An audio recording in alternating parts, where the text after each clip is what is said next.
حضرات گرامی، اللہ رب العالمین نے قرآن کے اندر ارشاد فرمایا، سبحان اللہ ذی اسریٰ بعبدہ، پاک ہے وہ ذات جس نے اپنے بندے کو سیر کروائی۔ حضرات گرامی، یہ ایک عجیب سیر ہے، حیرت انگیز سفر تھا۔ یہ کسی باغ کی سیر نہیں، کسی ملک کا سفر نہیں۔ اس سیر کی اصلی حقیقت تو سیر کرنے والا یا سیر کروانے والا بہتر جانتا ہے۔ ہمیں تو بس اتنا پتہ ہے، کبھی آپ فرش پر ہیں اور کبھی آپ فرش پر ہیں۔ آپ کا آنا جانا شاید دکھتا ہے، کبھی آپ فرش پر ہیں اور کبھی آپ فرش پر ہیں۔ یہ آنا جانا دیکھا تو شاید نے قلم اٹھائی اور لکھا، کبھی وہ فرش پر آیا، کبھی وہ فرش پر آیا، کبھی وہ عرش پر گیا، کبھی وہ عرش پر آیا، کبھی وہ فرش پر آیا۔ گناہگاروں کی خاطر ادھر پہنچا ادھر آیا۔ سبحان اللہ۔ حضرات گرامی، حضور صلی اللہ تعالیٰ علیہ وسلم کا عرش پر جانا، پھر فرش پر آنا، شاید لکھتا ہے کہ سب گناہگار امت کے لیے، ہم گناہگاروں کے لیے ہے کہ اللہ کے نبی کبھی عرش پر جا رہے ہیں، کبھی فرش پر آ رہے ہیں۔ حضرات گرامی، اللہ رب العالمین نے ارشاد فرمایا، سبحان اللہ ذی، پاک ہے وہ ذات۔ لفظ سبحان اللہ رب العالمین نے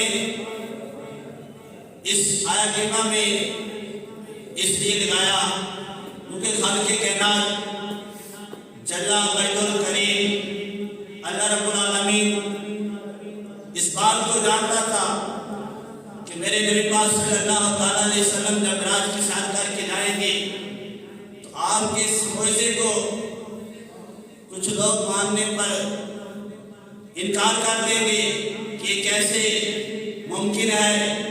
تو اللہ رب العالمین نے اس لیے اس معجزہ معراج کو بیان کرنے سے پہلے لفظ سبحان لگایا، لفظ سبحان لگایا۔ اور حضرات گرامی، اللہ رب العالمین کی شان، آپ کا مقام بڑا بڑا ہے، عرفہ والا ہے، لیکن اس خالق کائنات نے اپنے بندوں کو یہ شان عطا فرمائی، یہ عقل عطا فرمائی کہ اللہ کی پیدا کی ہوئی مخلوق، انسان، اللہ کے بندے جو اللہ کی طاقت سے انہوں نے یہ کام کیا کہ ہوائی جہاز بنا دیا۔ وہ ہوائی جہاز بننے کے بعد جو پہلے سفر سالوں میں مہینوں میں ہوتا تھا، ہوائی جہاز کے ذریعے منٹوں اور سیکنڈوں میں ہو رہا ہے۔ یہ رب نے اپنے بندوں کو عقل عطا فرمائی، اور وہی خالق کائنات جس نے اپنے مخلوق انسان کو یہ عقل عطا فرمائی کہ اللہ کے بندے نے ایک ایسا آلہ بنا دیا، موبائل بنا دیا کہ آدمی بات ادھر کرے، لاہور میں کرے تو آواز سعودی عرب میں سنائی دیتی ہے، آدمی بات لاہور میں کرے تو آواز کراچی پہنچ جاتی ہے، آدمی بات لاہور میں کرے تو آواز باہر کے ملکوں میں سنائی دیتی ہے، اور جب آواز آتی ہے تو ٹائم کتنا لگتا ہے، سیکنڈوں میں بات پہنچ جاتی ہے۔ اللہ نے انسان کو یہ عقل عطا فرمائی تو اندازہ لگائیں کہ خالق کائنات کی شان کیا ہوگی، رب العالمین کا مقام کیا ہوگا جس نے انسان کو یہ عقل عطا فرمائی کہ بولے لاہور میں، پاکستان میں تو آواز سعودی عرب سنائی دے، سینکڑوں میں بات پہنچے، تو اس خالق کائنات کی شان کیا ہوگی؟ کیا وہ اپنے محبوب کو معراج کی سیر تھوڑے سے حصے میں نہیں کروا سکتا، بلکہ جس طرح آواز پاکستان میں بولا جائے تو سعودی عرب سائڈ دیتی ہے. اللہ رب العالمین اس سے عرفہ والا ہے، شان والا ہے. وہ چاہے جو کرنا چاہے تو کن کہتا ہے فیکون ہو جاتا ہے. اللہ تعالی اللہ رب العالمین نے اس آیت کریمہ میں لفظ اسرا لگایا. سوال اٹھتا ہے کہ اللہ رب العالمین نے اپنے محبوب کو معراج پر لے کر گیا تو اذهب کا بھی لفظ استعمال ہو سکتا تھا، لیکن یہاں اذهب کی بجائے اسرا کا لفظ استعمال کیا تو مفسرین بیان کرتے ہیں اذهب صرف جانے کو کہتے ہیں. مثال کے طور پہ کوئی آدمی قید ہو جائے، اسے ایک جگہ سے دوسری جگہ منتقل کرے تو اس کے لیے اذهب کا لفظ استعمال کیا جا سکتا ہے، لیکن اسرا کا لفظ صرف اس کے لیے استعمال کیا جاتا ہے کہ جو سیر کے لیے جائے اور سیر کے درمیان اس کی سیر و تفریح اور خوشی مسرت پر دلالت کرتی ہو سیر، اسے لفظ اسرا سے تعبیر کیا جاتا ہے. اللہ کے نبی جب معراج پر گئے تو اللہ رب العالمین نے اپنے محبوب کو قید کر کے معراج پر نہیں لے کر گئے، بلکہ آزادانہ آپ سیر کے لیے گئے تو رستے میں آزادانہ خوشی اور مسرت کے ساتھ سیر و تفریح کرتے ہوئے آپ کی بارگاہ میں جا رہے ہیں، تو اس لیے لفظ اسرا اللہ رب العالمین نے لگایا. حضرت گرامی بیابدی کا لفظ لگایا. سوال اٹھتا ہے کہ اللہ نے اپنے محبوب کی شان قرآن میں جس جگہ پہ بیان کیا ہے وہاں حضور صلی اللہ علیہ وسلم کی شان اس طرح بیان کی ہے کہ آپ کے القاب اڑا کر کہیں یا اللہ رب العالمین فرما رہا ہے یا مزمل، کہیں مدثر فرما رہا ہے، کہیں دعا فرما رہا ہے، کہیں یاسین فرما رہا ہے، لیکن یہاں پر لفظ بیامدی کیوں استعمال کیا؟ حالانکہ معجزہ معراج باقی معجزوں سے اللہ نے شان والا عطا فرمایا ہے کہ اپنا قرب عطا فرمایا، اپنا دیدار عطا فرمایا، تو یہاں پہ پر بھی القاب لگا سکتا تھا، لیکن بیامدی لفظ کیوں لگایا؟ تو مفسرین اس کا جواب دیتے ہیں. جواب علماء کرام اس کا جواب دیتے ہیں کہ اللہ نے لفظ عبد اس وجہ سے لگایا کیونکہ اللہ رب العالمین نے جب حضرت عیسیٰ علیہ السلام کو آسمانوں پر اٹھانے کے بعد ان کے امتیوں نے کہا کہ عیسیٰ علیہ السلام آسمانوں پر گئے ہیں، یہ کوئی عام ہستی نہیں بلکہ رب کے بیٹے ہیں، اس لیے تو اللہ نے اپنے بیٹے کو آسمانوں پر بلا لیا. اللہ نے فرمایا میں اپنے بندے عیسیٰ علیہ السلام کو جب آسمانوں پر بلایا تو ان کی امتیوں نے نصارہ نے انہیں ابن اللہ بنا دیا، رب کا بیٹا بنا دیا. تو میرا محبوب جب عرش پر آئے گا آسمانوں کو چھوڑ کر سدرۃ المنتہا کو چھوڑ کر کعبہ کو حسین کو چھوڑ کر اللہ رب العالمین اپنے محبوب کو اپنی پاک بارگاہ میں اپنے عرش پر بلائے گا. اللہ رب العالمین نے اپنے بندے کو اپنے محبوب کو عبد کا لفظ اس لیے لگایا. عیسیٰ علیہ السلام کو تو لوگوں نے آسمانوں پر کیا بیٹا بنا دیا، کہیں یہ نہ ہو کہ میرا محبوب عرش پر آئے لوگ اسے خدا ماننا شروع کر دیں. اللہ نے فرمایا یہ خدا نہیں بلکہ بھی عبد ہے، یہ میرا بندہ ہے، خاص ہے. اللہ کے گرامی ہم بھی عبد ہیں، اللہ کے نبی بھی عبد ہیں، لیکن ہم عبد میں یہ فرق، اللہ کے نبی کے عبد میں بہت زیادہ فرق ہے. اللہ کے نبی موسیٰ علیہ السلام کے بارے میں آتا ہے وہ بھی عبد تھے، لیکن رب سے ملاقات کرنے کے لیے کوئی طور پر جاتے انتظار کرتے کہ رب مجھے اپنی ملاقات کا شرف عطا فرمائے.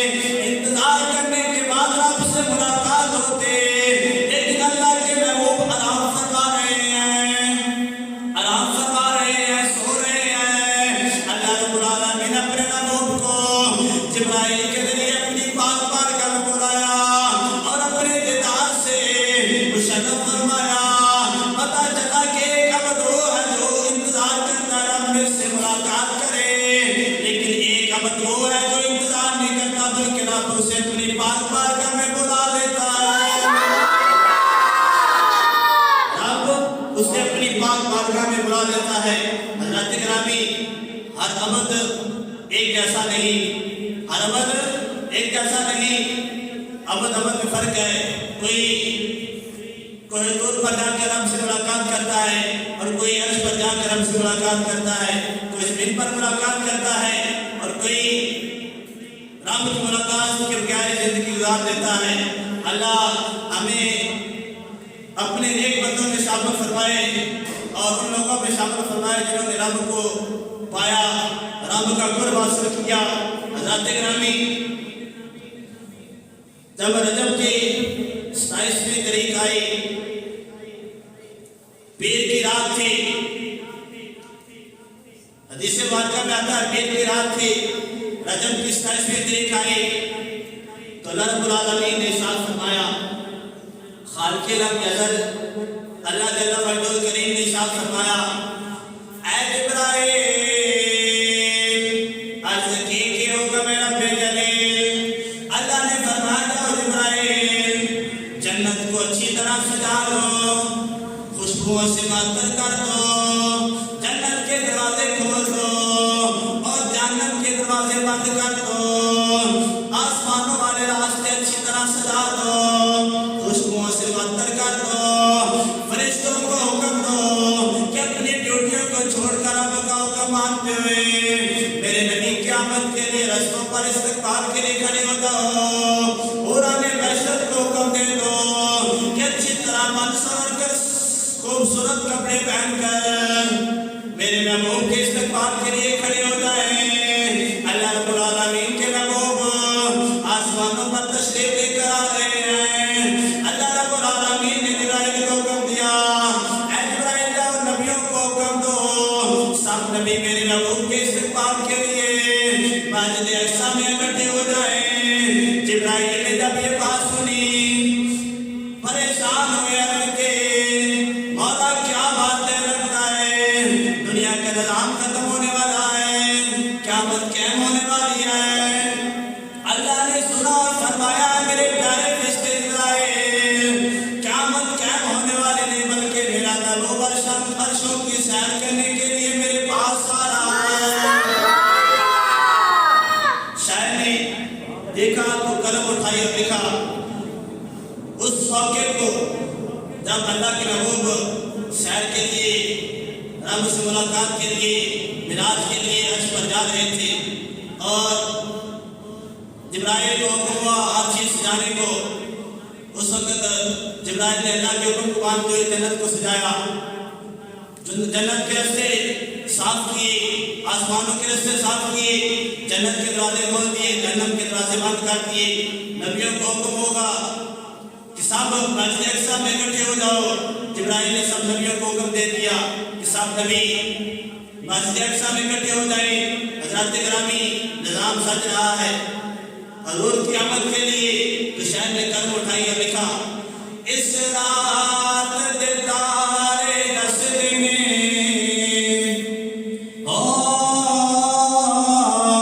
اس رات دے تارے دس دینے، اج عرش سجایا جانا ہے، گاراں وچ رون والے نوں، گاراں وچ رون والے نوں، مہمان بلایا جانا ہے۔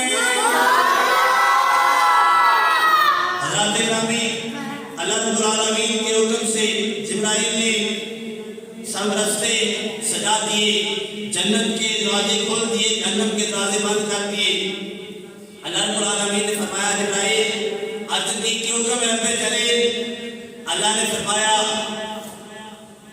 کہ میرے محبوب کے لیے اپنے ساتھ 70,000 فرشتوں کو لے جا، جنت میں جا اور جنت میں جا کر میرے محبوب کی سواری کے لیے ایک براق کو منتخب کر کے چن کے میرے محبوب کی سواری بننے کے لیے لے جا۔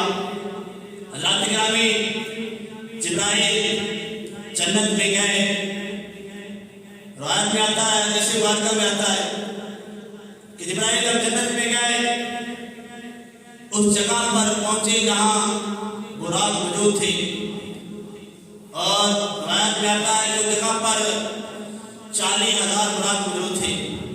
کتنے براق موجود تھے؟ 40,000 براق موجود تھے، اور ان 40,000 براقوں کو جنت میں 40,000 سال ہو چکے تھے۔ اللہ رب العالمین نے ان براقوں کو اپنے محبوب کی سواری کے لیے جنت میں 40,000 سال پہلے بنا دیا، اور حکم ہوا کہ اے براقوں، تم میں سے کوئی ایک میرے محبوب کی سواری کے لیے منتخب ہوگا، چنا جائے گا۔ حضرت گرامی جبرائیل کا براقوں کے پاس پہنچے۔ روایت میں آتا ہے کہ حضرت جبرائیل ایک براق کو دیکھتے، وہ براق جسے دیکھتے نہایت ہی حسین و جمیل خوبصورت دل کو بھانے والا لگتا، جب اسے چھوڑ کر دوسرے براق کو دیکھتے تو اس کی حالت اس طرح کی، وہ بھی نہایت حسین و جمیل خوبصورت لگتا۔ آپ دوسرے کو چھوڑ کے تیسرے کو دیکھتے، وہ بھی اسی طرح، ہر براق ہی خوبصورت شان والے۔ اور روایت میں آتا ہے، حدیث مبارکہ میں آتا ہے کہ جب اللہ کے نبی کی سواری کے لیے جبرائیل براق لینے کے لیے جنت میں پہنچے، براقوں کو دیکھا تو ہر براق کی پیشانی پر لفظ محمد لکھا ہوا تھا۔ حضور صلی اللہ علیہ وسلم کا نام محمد ہر براق کی پیشانی پہ لکھا ہوا تھا۔ حضرت گرامی جبرائیل جب براقوں کو دیکھ رہے ہیں، چننے کی کوشش کر رہے ہیں اور پریشان ہیں کہ میں کس براق کو چنوں، کس براق کو حضور کے لیے منتخب کروں، پسند کروں۔ براق ایسا ہونا چاہیے جو سب سے اعلیٰ ہو، شان والا ہو، جس طرح اللہ کے نبی سب سے اعلیٰ ہیں، شان والے ہیں۔ حضرت گرامی جبرائیل پریشان ہوئے کیونکہ ہر براق کی خوبصورت تھا، حسین و جمیل تھا، پریشان ہوئے کہ کس کو چنوں، کس کو چنوں۔ حدیث مبارکہ میں آتا ہے اللہ کے حکم سے جبرائیل براق چننے کے لیے جب براقوں کے پاس گئے، ایک براق کو چھوڑ کے دوسرے کو دیکھتے ہیں، وہ بھی حسین و جمیل لگتا ہے، اسے چھوڑ کر تیسرے کو دیکھتے ہیں، وہ بھی حسین و جمیل خوبصورت لگتا ہے۔ پریشان ہوئے کس براق کو چنوں، کس براق کو حضور کی سواری کے لیے لے کے جاؤں، براق ایسا ہو جو ان براقوں سے اعلیٰ ہو، شان والا ہو، خوبصورت ہو۔ اسی پریشانی میں آپ پریشان تھے۔ کیا دیکھتے ہیں کہ جس جگہ پر براق موجود ہے، ایک براق کی طرف نظر اٹھی، کیا دیکھا کہ باقی سارے براق خوشی میں جھوم رہے ہیں، لیکن ایک براق ایک کونے میں بیٹھ کے آنسو آ رہا ہے، رو رہا ہے، وہ پریشان ہو رہا ہے۔ جبرائیل نے دیکھا، جا کے پوچھا کہ براق تجھے کیا ہوا ہے، پریشان کیوں ہے، پریشان کیوں ہے؟ حالانکہ سارے براق تو خوشی منا رہے ہیں، جھوم رہے ہیں، لیکن تو کیوں پریشان ہے؟ حضرت گرامی براق نے عرض کی، میں تجھے میرا دل برسونا، میں کیوں کر حسنوں پا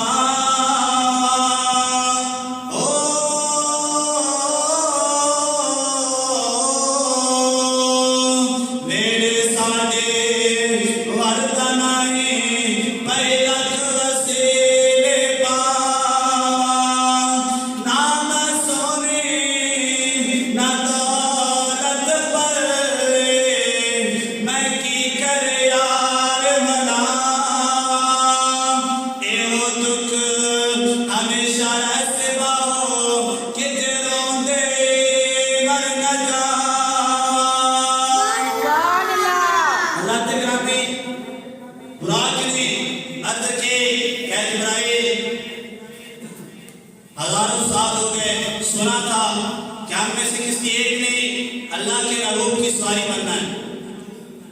آج وقت آیا ہے جب سواری کے لیے ایک براق چنا جا رہا ہے۔ میں اس وجہ سے رو رہا ہوں،